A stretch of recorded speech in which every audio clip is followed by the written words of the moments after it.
Episode 9 Buddhism, a sea of wisdom beyond the reach of AI. Why Buddhism was not invoked at the Davos Forum at the 2026 World Economic Forum in Davos. Yuval Noah Harari defined artificial intelligence not as a mere tool, but as an agent.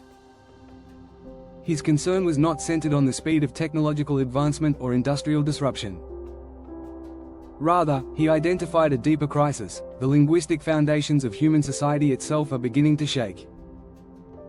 Harari argued that law, contracts, ethics, and even religion are systems constructed upon language. If a structure is defined, interpreted, and maintained through language, then the moment an entity emerges that can handle language faster and more precisely than humans, authority inevitably shifts.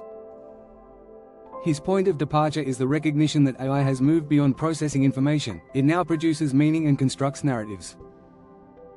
Within this context, Harari issued a stark warning: if we continue to define ourselves only through our capacity to think in words, our identity will collapse. This is not rhetorical fear-mongering about artificial intelligence. It is an exact diagnosis of how humans have long understood themselves.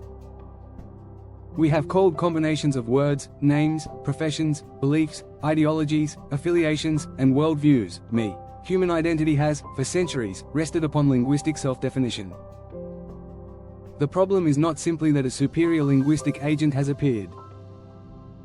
The deeper issue is that the fragility of the very way we have defined ourselves has now been exposed. At this point, one absence becomes especially striking. As Harari developed this argument, he referred to religions, based on books, that is, systems grounded in language and nama rupa, name and form, where authority rests upon scripture and interpretation. Yet Buddhism was not explicitly mentioned. This omission may seem accidental. But given the religious model Harari was critiquing, the absence is, in fact, revealing. The religions under his scrutiny share a common structure. Divine will is fixed in sentences, salvation depends on assent to those sentences, and religious authority arises from control over interpretation. In this structure, religion functions as a linguistic system. And linguistic systems are precisely where AI can intervene most powerfully. Buddhism, however, does not stand on this ground to begin with. Buddhist teaching does not demand more accurate verbal definitions of the self. Buddhist practice is not about attaching a better conceptual answer to the question, "Who am I?" Rather, it illuminates the very mental activity that clings to the question itself. At its core, Buddhism is not the refinement of belief, but the dismantling of attachment. The central doctrine of Buddhism is anatta, non-self. This does not mean nihilistic denial. It is the insight that a fixed, independent self never truly comes into being. In Buddhism, the self is not an identity to be defended. It is an observable process, arising through conditions and dissolving when those conditions cease. For this reason, Buddhism does not view the collapse of identity as a crisis. It regards it as the very beginning of wisdom. When the self constructed by language begins to dissolve, reality prior to language reveals itself. At this point, the discussion of artificial intelligence takes on an entirely different dimension.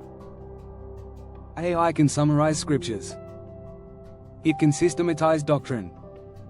It can connect vast bodies of Buddhist texts into coherent frameworks. Perhaps AI can even unfold the Indra's net of the Dharma with unprecedented precision, weaving sutra to sutra, concept to concept, practice to practice, mapping the paths toward awakening.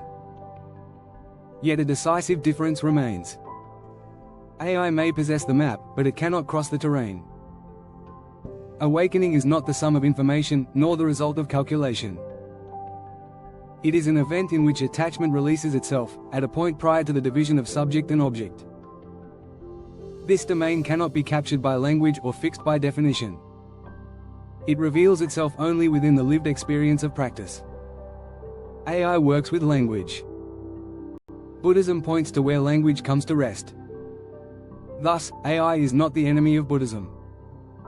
On the contrary, its emergence makes unmistakably clear how long we have relied on a self constructed out of words.